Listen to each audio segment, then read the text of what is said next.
नमस्कार दोस्तों, आज मैं आपको एकादशी पारण पर सुनी जाने वाली तुलसी महिमा की कहानी सुनाने जा रही हूँ। प्रेम से बोलिए तुलसी माता की जय हो, विष्णु भगवान की जय हो। एक समय की बात है, एक गांव में एक पति पत्नी रहते थे। उनके दो बेटे और एक बेटी थी। बड़ा होने पर दोनों बेटों का विवाह हो गया। बड़ी वाली बहू बहुत ही घमंडी थी और अपने में ही मगन रहती थी। सास ससुर की बिल्कुल भी सेवा नहीं करती थी। छोटी वाली बहू बहुत ही शांत स्वभाव की थी। सास ससुर की हमेशा सेवा करती, साथ ही सुबह उठती, तुलसी सींचती और दिया जलाती थी। उसका पति कुछ भी नहीं कमाता था। बड़ा वाला बेटा कमाता था और उसी के पैसों से घर का खर्चा चलता था। एक बार बड़ी बहू ने सोचा, ससुर जी भी बूढ़े हो गए, देवर भी कुछ नहीं कमाता, मेरे पति ही अकेले कमाते हैं और पूरे घर का खर्चा चलाते हैं, तो मैं ऐसा क्यों करूं? मैं भी अपने पति का कमाई खर्च नहीं करने दूंगी। बड़ी बहू ने अपने सास ससुर से कहा कि मैं अलग रहना चाहती हूँ। देवर जी भी नहीं कमाते और आप बूढ़े हो गए हैं। मेरे पति की कमाई से ही पूरे घर का खर्चा चलता है, इसलिए मैं अलग रहना चाहती हूँ। बड़ी बहू ने घर का बंटवारा कर दिया। घर का जो भी अच्छा सामान था वह अपने हिस्से में ले लिया और जो भी टूटा फूटा सामान था वह छोटी बहू के हिस्से में दे दिया। सास ससुर और ननद को भी छोटी बहू के हिस्से में दे दिया। पक्के मकान का अच्छा वाला हिस्सा ले लिया और टूटा फूटा हिस्सा छोटी बहू को दे दिया। छोटी बहू बोली, मैं आपके बंटवारे से सहमत हूँ, बस एक मेहरबानी और कर दीजिए। आपके हिस्से में जो तुलसी का पौधा है या तो मुझे दे दीजिए, नहीं तो मुझे वहाँ आकर रोजाना पूजा करने की अनुमति दे दीजिए। बड़ी बहू झिलमिलाती हुई गई और तुलसी का पौधा उखाड़ कर ले आई और छोटी बहू के हाथों में देती हुई बोली, यह ले, तुलसी का पौधा भी ले ले। वैसे भी मुझे फुर्सत कहाँ पूजा पाठ करने की। ऐसा करने पर तुलसी माता छोटी बहू के पीछे पीछे उसके साथ चली गईं। बड़ी बहू के घर से माता लक्ष्मी चली गईं और छोटी बहू के घर पर माता लक्ष्मी का वास हो गया, क्योंकि माता लक्ष्मी तो तुलसा के पौधे में विद्यमान रहती हैं। अतः तुलसी का पौधा छोटी बहू के पास आ गया था। धीरे धीरे बड़ी बहू के घर में परेशानियां होने लगीं। उसके पति की नौकरी भी चली गई, लेकिन छोटी बहू के पति का अचानक ही एक नौकरी मिल गया। वह बहुत ही मन लगाकर राजा के यहाँ काम करने लगा। उससे प्रसन्न होकर राजा ने उसे रहने के लिए मकान और खेती करने के लिए 100 बीघा जमीन दे दिया। रात दूना दिन चौगुना तरक्की करने लगा और जेठानी के यहाँ कंगाली छाने लगी। उसके पति की नौकरी भी चली गई और वह बीमार रहने लगा। हाल यह हुआ कि बड़ी बहू को दूसरे के यहाँ काम करके अपना गुजारा करना पड़ता था और छोटी बहू ठाठ से रहने लगी। अपने सास ससुर की सेवा करती, सुबह शाम माता तुलसी की पूजा करती, कथा कहानी कहती और सुनती। इस प्रकार तुलसी माता की कृपा से छोटी बहू के घर में अन्न धन का भंडार भर गया। हे तुलसी माता, अपने सभी भक्तों पर अपनी ऐसी ही कृपा बनाए रखना। प्रेम से बोली तुलसी माता की जय हो। अब सुनती हैं तुलसी माता की अनजाने में की गई पूजा की सच्ची घटना। यह घटना अरुण लोचन नाम के 30 वर्षीय रसियन व्यक्ति के जीवन में घटित हुई थी। जब अरुण लोचन एक बालक थे, उनकी माता ने अनजाने में ही तुलसी के पौधे को विकसित किया और रसिया के तीव्र सर्दी में भी उसका देखभाल करती रहीं। प्रारंभ में तो उन्हें लगा कि यह भी अन्य पौधों की तरह सामान्य पौधा है, लेकिन धीरे धीरे उन्हें तुलसी देवी की आध्यात्मिक शक्ति का अनुभव होने लगा। कुछ समय बाद वह तुलसी देवी से इतनी आकृष्ट हुई कि अन्य पौधों की तुलना में वह सबसे अधिक देखभाल और सेवा तुलसी पौधे की करने लगीं। समय के साथ उन्हें इस बात का अनुभव हुआ कि तुलसी सेवा से उनका जीवन शांत हो गया है। अपनी माता को तुलसी सेवा करते देख अरुण लोचन भी उनके प्रति आकर्षित हुए और वह भी माता की सहायता करते हुए तुलसी सेवा करना प्रारंभ कर दिया। अनजाने में ही की गई तुलसी सेवा से उन्हें अज्ञात सुकृति की प्राप्ति हुई और कुछ समय बाद वह कुछ भक्तों से मिले जो मार्ग में पुस्तकें वितरण कर रहे थे। अरुण लोचन ने उनमें से कुछ पुस्तकें खरीद ली और उन्हें पढ़ना शुरू कर दिया। उन पुस्तकों ने उनके जीवन को परिवर्तित कर दिए। उनकी माता ने भी उन पुस्तकों को पढ़ा और वह भी कृष्ण भक्ति की ओर आकृष्ट हो गईं। कुछ समय बाद अरुण लोचन मंदिर में पूर्णकालीन भक्त के रूप में जुड़ गए और वहां जाकर उन्हें और उनकी माता को पता चला कि जिस पौधे को वह अनजाने में सेवा कर रहे थे वह स्वयं भक्ति प्रदायिनी तुलसी देवी थीं। इस प्रकार तुलसी देवी के प्रति उनकी श्रद्धा और बढ़ गई। अरुण लोचन जिस मंदिर में सेवा करते थे वहां पर तुलसी देवी के चित्र की पूजा की जाती थी, क्योंकि वहां ठंडा के कारण तुलसी देवी विकसित नहीं हो पा रही थीं। और वहीं दूसरी ओर अरुण लोचन के घर में उनकी माता के द्वारा अनेक तुलसी के पौधे को बड़े ही भक्ति और प्रेम से विकसित किया गया था। अरुण लोचन ने अपनी माता से विनती की कि तुलसी के पौधे को मंदिर में दे जाएं, जिससे भक्तगण उनकी विधिवत पूजा कर सकें। अरुण लोचन की माता ने न चाहते हुए भी तुलसी के पौधे को मंदिर में अर्पित कर दिया और आज भी वहां तुलसी देवी की सभी भक्तों द्वारा सेवा पूजा हो रहा है। अब तो आप समझ ही गए होंगे कि तुलसी पौधा साधारण पौधा नहीं, अपितु इनकी पूजा करने से, इनकी कथा सुनने से आध्यात्मिक ज्ञान की प्राप्ति होती है। प्रेम से बोलिए तुलसी माता की जय हो, विष्णु भगवान की जय हो। एक बार राधा जी सखी से बोली, सखी तुम श्री कृष्ण की प्रशंसा के लिए किसी देवता की ऐसी पूजा बताओ जो परम सौभाग्यवर्धक हो। तब समस्त सखियों में श्रेष्ठ चंद्रनना ने अपने हृदय में एक क्षण तक कुछ विचार किया, फिर बोली। चंद्रनना ने कहा, राधे परम सौभाग्यदायक और श्री कृष्ण की भी प्राप्ति के लिए वरदायक व्रत है तुलसी की सेवा।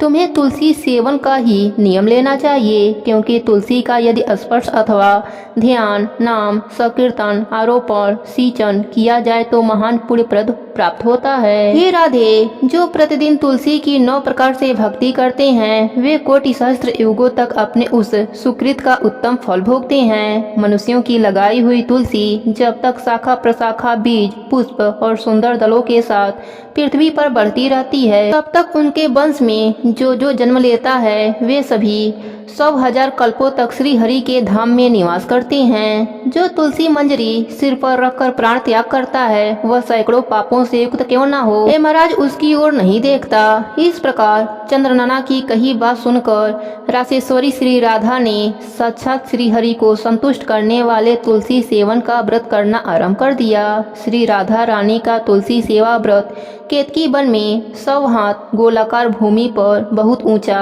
और अत्यंत मनोहर श्री तुलसी का मंदिर बनवाया, जिसकी दीवार सोने से जड़ी थी और किनारे किनारे पदराग मणि लगी थी। वह सुंदर सुंदर पन्ने, हीरे और मोतियों के परकोटे से अत्यंत सुशोभित था और उसके चारों ओर परिक्रमा के लिए गली बनाई गई थी, जिसकी भूमि चिंतामणि से मंडित थी। ऐसे तुलसी मंदिर के मध्य भाग में हरे पल्लवों से सुशोभित तुलसी की स्थापना करके श्री राधा ने अभिजीत मुहूर्त में उनकी सेवा करना आरंभ कर दिया। श्री राधा जी ने आश्विन शुक्ला पूर्णिमा से लेकर चैत्र पूर्णिमा तक तुलसी सेवन व्रत का अनुष्ठान किया। व्रत आरंभ करके उन्होंने प्रतिमास पृथक पृथक रस से तुलसी जी को सींचा। कार्तिक में दूध से, मार्गशीर्ष मास में ईख के रस से, पौष मास में द्राक्षा रस से, माघ मास में 12 मासी आम के रस से, फाल्गुन मास में अनेक वस्तुओं से मिश्रित मिश्री से और चैत्र मास में पंचामृत से उनका सींचन किया और वैशाख कृष्ण प्रतिपदा के दिन उद्यापन का उत्सव किया। उन्होंने 2 लाख ब्राह्मणों को 56 भोगों से तृप्त करके वस्त्र और आभूषणों के साथ दक्षिणा दी। मोटे मोटे दिव्य मोतियों का 1 लाख भार और स्वर्ण का 1 कोटि भार श्री गर्गाचार्य को दिया। उस समय आकाश से देवता तुलसी मंदिर पर फूलों की वर्षा करने लगे। उसी समय सुवर सिंहासन पर विराजमान हरिप्रिया तुलसी देवी प्रकट हुईं। उनके 4 भुजाएं थीं, कमल दल के समान विशाल नेत्र थे, 16 वर्ष की सी अवस्था और श्याम क्रांति थी। मस्तक पर हेममय किरीट प्रकाशित था और कानों में कंचनमय कुंडल झलक रहा था। गरुड़ से उतरकर तुलसी देवी ने रंगबल्ली जैसी श्री राधा जी को अपनी भुजाओं से अंक में भर लिया और उनके मुख चंद्र का चुंबन किया। तुलसी बोली, कलावती राधे, मैं तुम्हारी भक्ति से प्रसन्न हूँ। यहाँ इंद्रिय, मन, बुद्धि और चित्त द्वारा जो मनोरथ तुमने किया है वह सब तुम्हारे सम्मुख सफल हो। इस प्रकार हरिप्रिया तुलसी को प्रणाम करके वृषभानु नंदिनी राधा ने उनसे कहा, हे देवी, गोविंद के युगल चरणों में अहिर्त की भक्ति बनी रहे। तब तथास्तु कहकर हरिप्रिया अंतर ध्यान हो गईं। इस प्रकार पृथ्वी पर जो मनुष्य श्री राधिका के इस विचित्र उपाख्यान को सुनता है वह भगवान को पाकर कृतकृत हो जाता है। प्रेम से बोलिए राधा रानी की जय हो, तुलसी माता की जय हो। तुलसी एक लड़की थी जिनका नाम वृंदा था। राक्षस कुल में उनका जन्म हुआ था। बचपन से ही भगवान विष्णु जी की भक्त थीं। बड़े ही प्रेम से भगवान की सेवा पूजा किया करती थीं। जब वह बड़ी हुई तो उनका विवाह राक्षस कुल में दानव राज जलंधर से हो गया। जलंधर समुद्र से उत्पन्न हुआ था। वृंदा बड़ी ही पतिव्रता स्त्री थी, सदा अपने पति की सेवा किया करती थी। एक बार देवताओं और दानवों में युद्ध हुआ। तब जलंधर युद्ध पर जाने लगा तो वृंदा ने कहा, स्वामी आप युद्ध पर जा रहे हैं, आप जब तक युद्ध में रहेंगे मैं पूजा में बैठकर आपके जीत के लिए अनुष्ठान करूंगी, और जब तक आप वापस नहीं आ जाते मैं अपना संकल्प नहीं छोड़ूंगी। जलंधर तो युद्ध में चले गए और वृंदा व्रत का संकल्प लेकर पूजा में बैठ गई। उसके व्रत के प्रभाव से देवता भी जलंधर को ना जीत सके। सारे देवता जब हारने लगे तो भगवान विष्णु जी के पास गए। सबने भगवान जी से प्रार्थना की तो भगवान ने कहा कि वृंदा मेरी परम भक्त है, मैं उसके साथ छल नहीं कर सकता। पर देवता बोले, भगवान दूसरा कोई उपाय भी तो नहीं है, अब आप ही हमारी मदद कर सकते हैं। भगवान ने जलंधर का ही रूप रखा और वृंदा के महल में पहुंच गए। जैसे ही वृंदा ने अपने पति को देखा वह तुरंत पूजा में से उठ गई और उनके चरणों को छू लिया। जैसे ही उनका संकल्प टूटा, युद्ध में देवताओं ने जलंधर को मार दिया और उसका सिर काटकर अलग कर दिया। उसका सिर वृंदा के महल में गिरा। जब वृंदा ने देखा कि मेरे पति का सिर तो कटा पड़ा है तो फिर यह जो मेरे सामने खड़े हैं यह कौन है? उन्होंने पूछा, आप कौन हो जिसका स्पर्श मैंने किया? तब भगवान अपने रूप में आ गए पर वह कुछ ना बोले। वृंदा सारी बात समझ गई। उन्होंने भगवान को श्राप दे दिया, आप पत्थर के हो जाओ। भगवान तुरंत पत्थर के हो गए। सभी देवता हाहाकार करने लगे। लक्ष्मी जी रोने लगीं और प्रार्थना करने लगीं। तब वृंदा ने भगवान को वापस वैसा ही कर दिया और अपने पति का सिर लेकर सती हो गई। उनकी राख से एक पौधा निकला। तब भगवान विष्णु ने कहा, आज से इनका नाम तुलसी है और मेरा एक रूप इस पत्थर के रूप में रहेगा, जिसे शालिग्राम के नाम से तुलसी जी के साथ ही पूजा जाएगा, और मैं बिना तुलसी जी के भोग स्वीकार नहीं करूँगा। तब से तुलसी जी की पूजा सभी करने लगे और तुलसी जी का विवाह शालिग्राम जी के साथ कार्तिक मास में होने लगा। बिना तुलसी के कृष्ण भोग को स्वीकार ही नहीं करते। हे भगवती सत्यवती, सुख प्रदान करने वाली तुलसी माता, आपकी सदा ही जय हो। भगवान विष्णु ने कहा है कि हे वृंदा, तुलसी के रूप में तुम मुझे बहुत ही प्रिय रहोगी। जो भी तुम्हें मेरे शालिग्राम रूप पर अर्पण करेगा वह संसार के सारे सुख भोग कर मोक्ष को प्राप्त करेगा।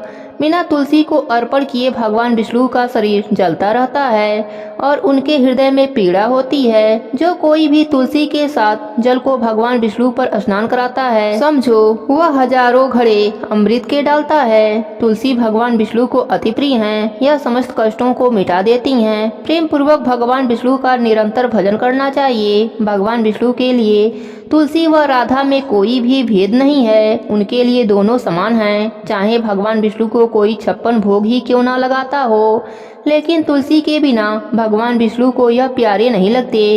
तुलसी के पौधे की छाया में सभी तीर्थों का सुख प्राप्त हो जाता है, इसमें कोई संशय या संदेह नहीं है। जो भी तुलसी की पूजा करता है उसे मुक्ति मिलना तय है। सुंदर कवि भी भगवान विष्णु के गुण गाता है और तुलसी की पूजा कर हजारों गुणों को प्राप्त करता है। सुंदर कवि दुर्वासा ऋषि के धाम के पास प्रयाग के पास रहता है, अर्थात कवि का ग्राम दुर्वासा ऋषि का ग्राम ककरा है। जो नर नारी हर रोज तुलसी चालीसा का पाठ करते हैं उन्हें हर प्रकार के सुख मिलते हैं, वह मोक्ष को प्राप्त कर लेते हैं। हे तुलसी माता, अपने सभी भक्तों पर अपनी कृपा बनाए रखना। प्रेम से बोलिए तुलसी माता की जय हो।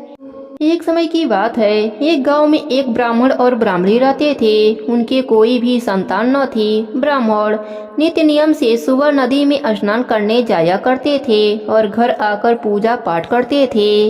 एक दिन ब्राह्मण नदी स्नान करने के बाद जाने लगे तो पीछे से किसी ने आवाज दी, बाबा मैं भी आऊं। उस ब्राह्मण ने पीछे मुड़कर देखा पर वहाँ कोई नहीं था। फिर से चले तो फिर से आवाज आई, बाबा मैं भी चलूं। ब्राह्मण ने सोचा कोई दिखाई तो दे नहीं रहा है, बुला कौन रहा है। फिर ब्राह्मण ने कहा, भूत प्रेत हो तो मत आना, कोई देव हो तो आना। इतने में एक छोटी सी कन्या आई और बोली, बाबा मैं आपके घर आऊंगी। ब्राह्मण ने अंगुली पकड़ाई और उसे घर लेकर आ गए। घर आने पर उसकी स्त्री बोली, यह कन्या किसकी है? वह कन्या बोली, माँ मैं तेरी हूँ। ब्राह्मणी ने ब्राह्मण से पूछा, क्या बात है? ब्राह्मण ने सारी बात बताई। उन दोनों ने उसे बेटी कहकर पुकारा। वह दोनों पति पत्नी खुश हुए और बोले, इसका क्या नाम रखें? ब्राह्मण बोला, इसका नाम तुलसी रख देते हैं, यह हमारे आंगन की तुलसी है। अब तुलसी खेलने कूदने लगी। माता पिता भी उसे बड़ा प्रेम करते थे। वह बड़ी हुई तो माता पिता उसकी शादी की चिंता करने लगे। तब तुलसी बोली, मेरी चिंता आप मत करो, मुझे तो स्वयं भगवान श्री हरि लेने आएंगे। आप लोग तैयारियां करो। शादी का मुहूर्त निकला। कार्तिक शुक्ल एकादशी के दिन तुलसी जी का विवाह शालिग्राम जी के साथ हो गया। जब तुलसी माता जाने लगी, उनके माता पिता रोने लगे, बेटी हम तुम्हें कहाँ लेने आएंगे? तब तुलसी ने कहा, माता पिता आप मेरी चिंता मत करना, मेरा ससुराल द्वारिका धाम है। आप जब याद करोगे तो मैं आ जाऊंगी। आप अपने आंगन में तुलसी लगाना, उससे मन को शांति मिलेगी। आंगन की तुलसी को आप सदा हरा रखना, उसकी पूजा अर्चना करते रहना। इतना कहकर तुलसी विदा हो गई। ब्राह्मण और ब्राह्मणी अपने आंगन की तुलसी की पूजा अर्चना करने लगे। कुछ दिनों के बाद ब्राह्मण और ब्राह्मणी की मृत्यु हो गई। उन्हें लेने विष्णु लोक का विमान आया और वह दोनों ब्राह्मण और ब्राह्मणी बैकुंठ धाम को चले गए। हे तुलसी माता, जैसे आपने ब्राह्मण और ब्राह्मणी पर अपनी कृपा करी, वैसे ही अपने सभी भक्तों पर अपनी कृपा बनाए रखना। प्रेम से बोलिए तुलसी माता की जय हो, विष्णु भगवान की जय हो।